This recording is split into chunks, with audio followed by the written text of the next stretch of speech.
Hello,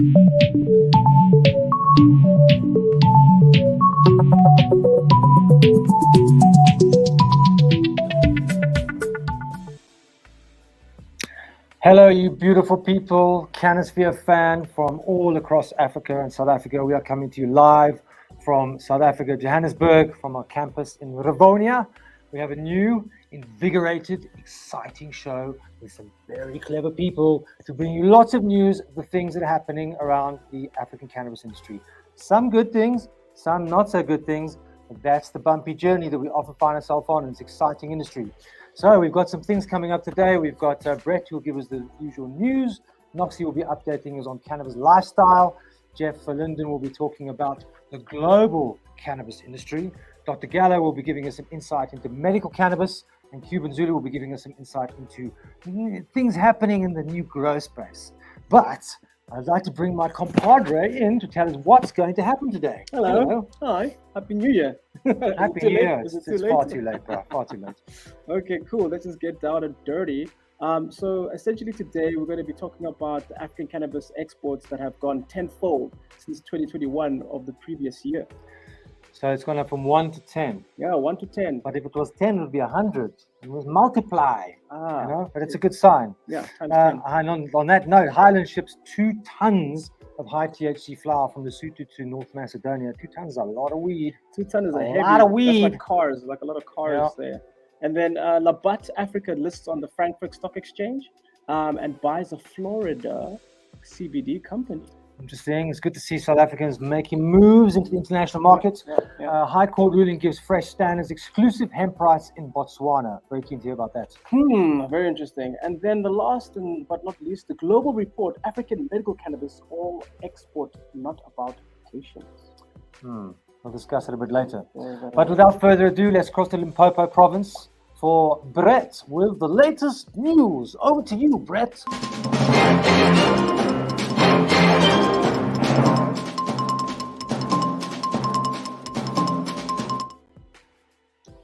Good day from the CannaSphere news desk in Limpopo, where it's hot and humid under cloudy skies.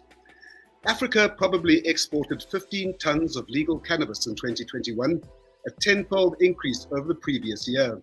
That's according to leading cannabis consultant Sibusiso Zaba, who says that Africa is finally on the world's cannabis stage. He says although 8 African countries offer cannabis licenses for export, only 3 are in the game at the moment. That's South Africa, Lesotho, and Uganda. Lesotho is ahead of the pack, with cultivator Highlands Investments pulling off the largest medical cannabis order to date.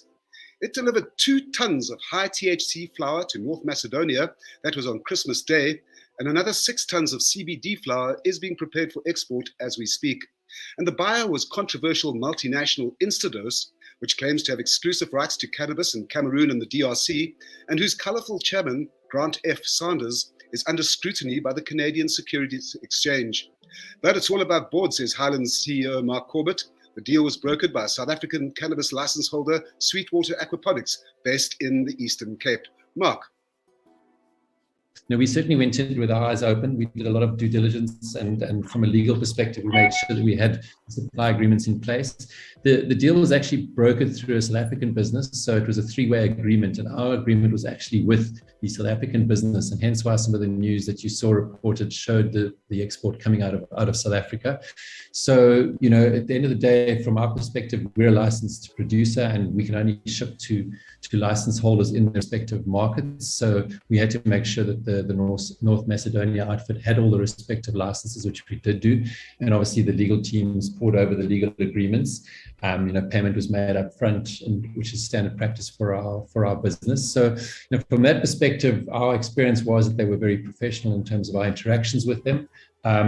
So we are aware of some of the news stories that are floating around, but certainly our interactions with them were professional, and all the necessary licenses and regulations were followed. That's Highlands CEO Mark Corbett. JSE-listed Labat Africa has had a busy 2 months. While everyone else was winding down for the festive season, Labat Africa achieved a dual listing on the Frankfurt Stock Exchange, which positions it very well for the impending legalization of cannabis in Germany. It also managed to secure 300 million rand in investment from Californian investment company GRGV. It's now splashed out on buying 100% of Florida CBD firm Miami Echo, which now gives it a footprint into the USA. Labat is sponsoring South Africa's first cannabis clinical trials this year, a study into which cannabis can replace opiates in chronic pain management. Research undertaken by its subsidiary Biodata, headed by Dr. Shiksha Gallow, who we're pleased to announce as part of the new CannaSphere lineup. Professor Benny de Beer is well known in local cannabis circles. Through his CBD full spectrum, he's initiated the first doctor-patient network in the country and is busy looking at export deals as well. But he's in the news for other reasons entirely. The High Court in Gaborone has just recently upheld an exclusive agreement that he had with the Botswana government to cultivate and export hemp.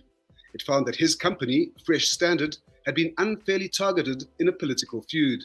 Here to join us is Professor de Beer. Prof. Benny, always a pleasure to speak to you. Tell us what happened in the Botswana case. Is Prof with us? We'll hang on to see if he's... Prof. Benny, are you with us? Yes. Hi. Congratulations on winning that court case in Gaborone. I know that it was a big political nightmare and it was a massive journey for you.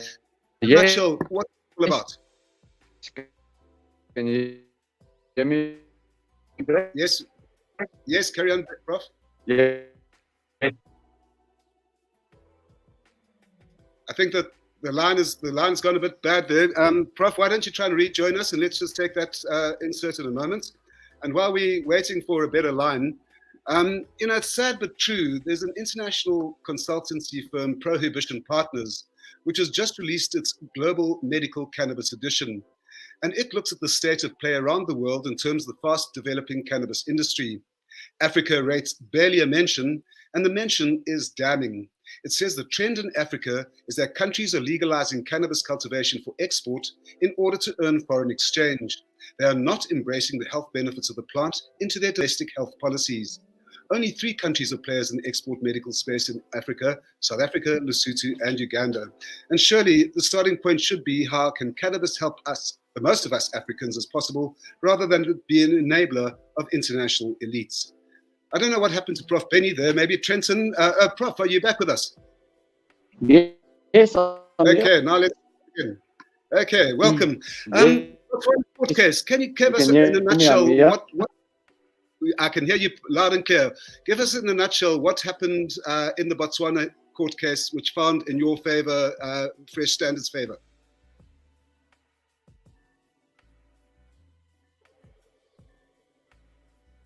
Yeah, thank you, guys. Prof. Far away, Prof. It's all yours. Michael, now? Can you hear me? We can hear you now, Prof. We can, Prof. Can you tell us in a nutshell about? Oh, sorry, lines are a bit bad, but okay, yes, in a nutshell. Okay, there we go.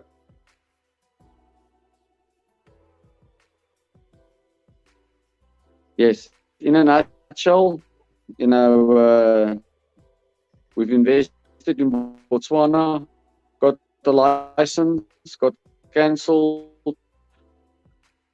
took government to court. I think ruling was in our favor. I think the line is too bad, Prof. We're going to have to try and get you back later on. Trenton, I think that if you can pick it up there, and let's try and get a better line with Prof to be a bit later. But must have load shedding, Brett. Must be the load shedding. We can blame everything on the load shedding. It's the Vaal triangle, and there's load shedding. Aren't there power stations in the Vaal? Anyway, so just a few things there. I think firstly, you mentioned that the particular company had exclusive rights to cannabis. Was it in the Congo? Like, I don't understand how one company can have exclusive rights in a country. So I don't know if I misheard you, but anyway, just no, you heard me right. And these are special exemptions because cannabis, as far as I know, isn't legalized in the DRC. There's no framework like there is in South Africa or Lesotho or anywhere else. And in Cameroon, there's been no law passed at all. So these are exclusive deals with people within government, which I think is one of the alarming trends in the development of African exports. How closely linked multinationals are with government interests, and actually, it's really about making money for the elites rather than helping. Yeah. We're talking about African patients who need CBD or cannabis can be part of public health programs. Real shame. We just got to do better. It's great to see Labata bought this Miami company. I think that's a great step forward. And the good thing is we're just pushing out internationally. And I know that Jeff is going to bring us some more international news in a second. But we'll come back to you, Brett, at the end. Thank you for updating us on the news. Without further ado, let's cross over to Noxy for Canna Lifestyle.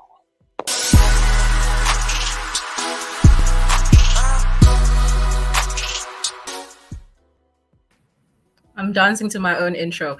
Good afternoon and welcome back to the Canna Lifestyle News Desk with me, the Kush Queen, bringing you another awesome year of more cannabis lifestyle, art, and entertainment, darling, in Mzansi and occasionally across the shores. We're super excited for the new year and all the new developments that are sure to come our way in the cannabis industry in 2022. Speaking of new developments, Canada has started on a high note with the release of not one, but two fully legal and in-store cannabis suppositories, or cannapositories, as I like to call them. So how do these suppositories work and what exactly are they used for?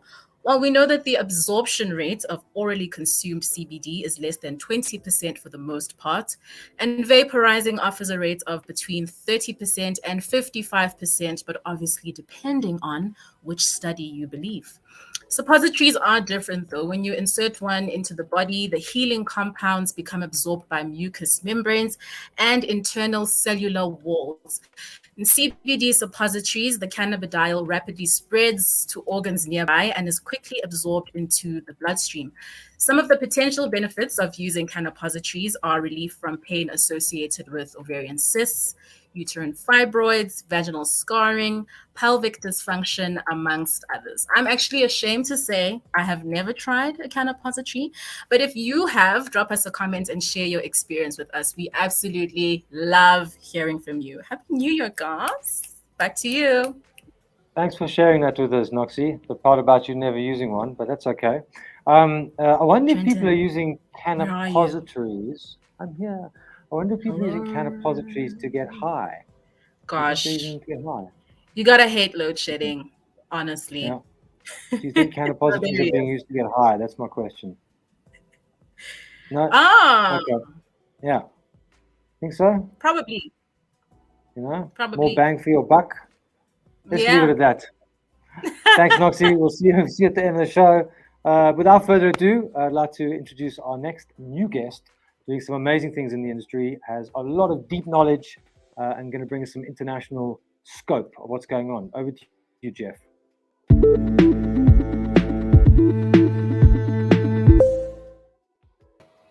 Hi, team. Thank you for having me on today. So we're going to start off discussing a bit unusual story from BioHarvest Sciences. This is a company that's making use of bioreactors, photoBioreactors, where they're actually taking clones from plant material, so the best genetics they can find. And what they do is they've modified this in a non-GMO manner, so not genetically modified, to grow in suspension.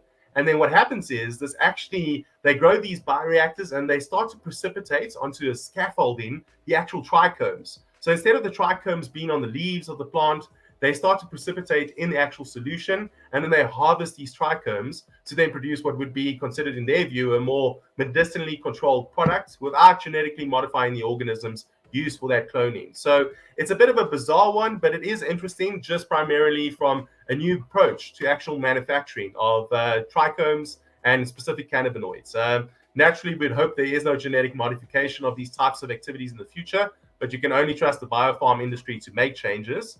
On the second international side, we obviously, a lot is happening in Germany at the moment, with 124,000 patients covered, 66% of them by medical scheme providers. And the big news we heard last year about the opening up of a responsible adult use market by 2024. There's a lot of interest in that market and how they'll be sourcing cannabis globally, because there would still be a need for a lot of controlled providing products into the region. The question is, will these products need to be irradiated in certain instances or not? And I think this almost ties back to our previous story about, what manipulation of actual trichomes and cannabinoids is tolerable and acceptable by medical patients, let alone recreational patients or users around the world. Back to you, Trenton. Yeah, it's interesting, Jeff. I think there are going to be these two polar opposite opinions. Those who believe in the whole plant and you shouldn't mess with it, and those who want to dissect it and split it and And I think there are pros and cons to both, but it's very, very interesting to see how things are moving forward. What I also picked up from you there is that all these patients in Germany have medical aid covering their cannabis. I'm sure there would be a massive rush in South Africa if we could get medical aid to cover our cannabis. And the irony is from a medical aid perspective, cannabis is, if it's used properly for medicinal reasons, the medical aid will probably save a lot of money in the long run from actually paying out on other kind of opioids and stuff. So it's very interesting how it's going to develop over the next few years. Don't you think? Absolutely agreed. And I mean, to the benefit, they will get a lot of branding from being the first medical aid to cover cannabinoid therapeutics. So a good idea for a small medical insurer if they're looking to make a name for themselves. Take the leap. It's all about being a pioneer. Jeff, thank you so much. We'll see you next week. We're going to cross over to Dr. Gallo now, who's going to give us a bit of insight into cannabis and medical cannabis and cannabis medicine and all those kind of things. Over to you, Dr. Gallo.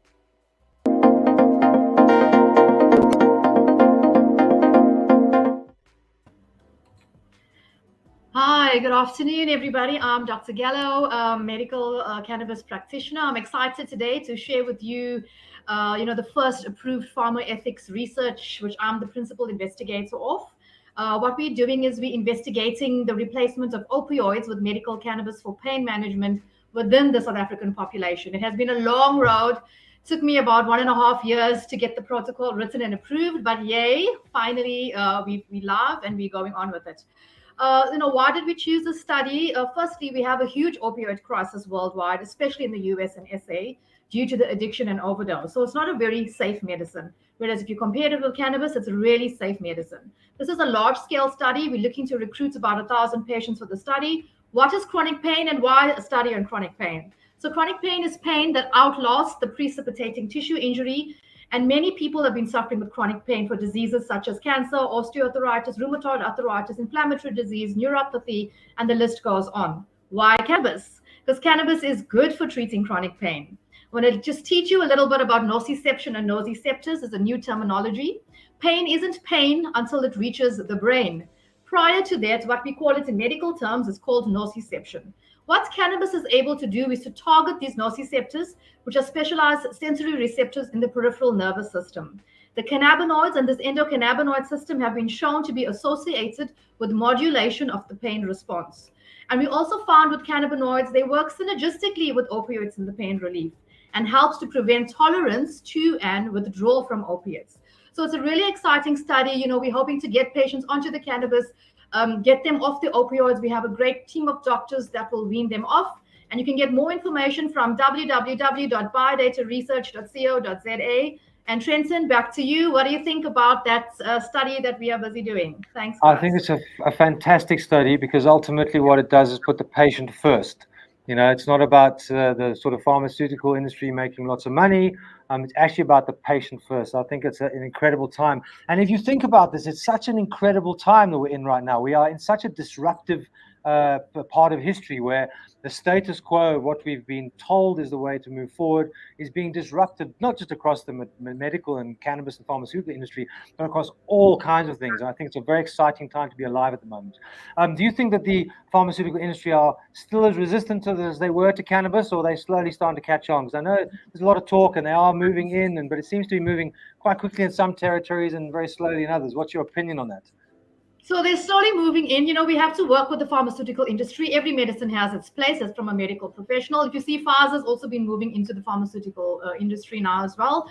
In the cannabis industry, looking at APIs, which is your active pharmaceutical ingredient. So as you mentioned earlier, Trenton, about whole plant and synthetic cannabis and isolates, there is a place for both. So I think the pharmaceutical industry may come in both, where they look at specific APIs for specific illnesses, and there will be a place for that. And there'll also be a place for the whole plant extract, which I believe in. So the study is being done only on the whole plant extract using all the cannabinoids, profiles, terpenes, flavonoids, everything. So that is what we base the study on as well. Good. Well, we're a big fan of full plant medicine, so well done, and we look forward to seeing those results. Dr. Gallo, we'll see you soon. Thank you so much for joining us. Thank you. Right, from medicine to growing. I know lots of people are into growing, And our next guest will be on every week, giving us some insight into growing techniques, new technology, things that really are moving forward in that space. So without further ado, I'd like to welcome Cuban Zulu to the stage.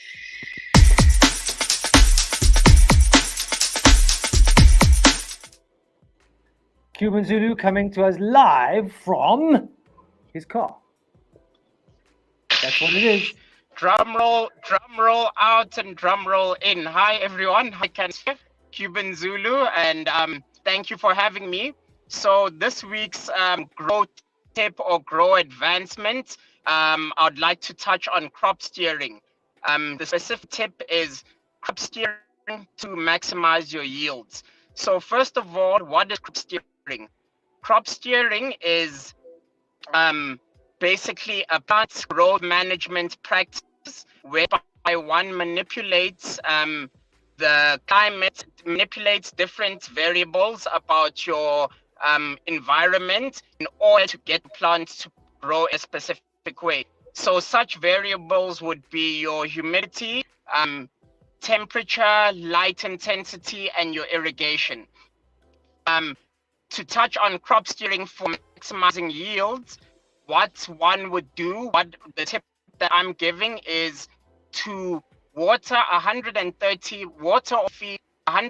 milliliter shot every hour on the hour during flower. So what you want to see is you want to see your leaves facing up at a 45-degree angle when they've had their water, and for about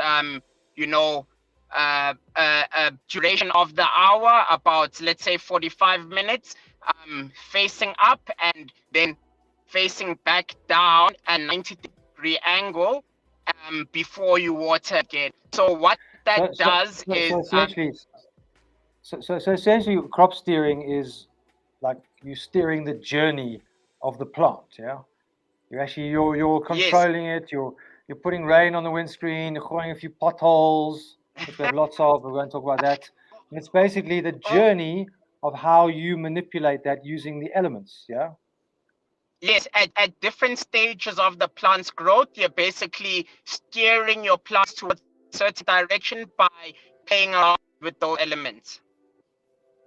Cool, that's very exciting. Is that something that's becoming quite a big trend, or is it something people have been using for a long time? Is it advancing? Because obviously as AI and science all come into cannabis, we're not all growing backyard and underground anymore. It's becoming very tech-driven. Do you think this is something that is becoming bigger and used more in the industry? Yes, look, definitely in the commercial space, it's been implemented for some time, for many years. But I'm starting to see it get more popular in like the smaller scale, your craft and whole growers. What is nice is the opportunity brings for technology advancements, and there's a lot of companies overseas doing some amazing stuff with sensors that literally sense how much water you've got, your water saturation in your actual medium, and your humidities and temperatures, and giving you live feedback, relaying what's actually going on. How that helps is, for instance, now I gave you the tip of giving 130 milliliter shots at every hour, but strains vary. Some strains eat more vigorously than others. So getting your live updates will tell you that, okay, you know what, this strain has reached its point of where you need to now resaturate. Yeah. So it's all about real-time feedback, which I think is very exciting. And it's very exciting to see agriculture and science coming together, and the stuff we can do with future farming and vertical farming and indoor farming is really amazing. Cuban, drive safe, steer yourself home in one piece, and we'll see you next week. Ciao. Awesome. Thank you. That brings us to the end of our CannaSphere episode. We're just going to bring Brett and Noxy back in to say how's it and goodbye. Any comments today, Noxy, on today? Anything you learned? Anything interesting? Farmers Weekly. I'm really I'm trying to get on Dr. Gallow's study. I'm really trying to get on. I'm not the only person. We have Graham Mbambo, I hope I said that right, in our comments session, saying the study sounds epic and revolutionary. Lol. Where do we sign up for human trials? I'm trying to sign up. Exactly. You know, when I lived in the UK, you used to be able to sign up for human trials and they'd pay you like in pounds, you know. So if you were broke and you had no money, but you had to pick the right one, I'm telling you, if they run these things, like people will be flocking out the door. Would you like to take part in a test where you smoke weed all day and we'll check if you're okay and we'll pay you? I think it's a good deal. The only you qualify, I think, because as far as I understand from Dr. Gallo, the people who qualify, you have to be able to speak English. You have to have been on 3 months of chronic opiate pain medicine, and there are a few other soft conditions. But the idea is to try and get it a wider cross section of people as possible. I understand. Oh, sorry, hold on. Oh, I've got severe back pain. Oh, I'm dying. That's extreme. Well, show us the Farmers Weekly. Yeah, you know, this is interesting. Just picking up on what Cuban was saying. I can't get it here there, but Farmers Weekly, the last week's one, is on the cover is growing medical cannabis, a capital-intensive venture with big returns. And there's a story in it that says, don't try this at home. It's not for beginners. I mean, I'm joking when they say don't try it at home, but they're saying cannabis in South Africa, cultivation is not for beginners if you're doing it at a medical scale. And so I think that shows where, you know, all the developments in the industry. It was fascinating listening to Cuban about all these different cultivation techniques and such like. And I think with the likes of Farmers Weekly having a regular monthly column on cannabis cultivation, we are seeing it coming into the mainstream. Yeah, absolutely. Guys, we're out of time. Thank you for being here as always. CannaSphere back on track for the rest of the year, bringing you all the latest, greatest, and not so greatest news from around the world, and specifically focusing on our beautiful, crazy continent. Until next time. One more thing, guys. If you want to sign up for the study, Dr. Gallo says go to www.biodataresearch.co.za. Peace and love. Watch out that your servers don't crash. Peace and love. Next week. Ciao.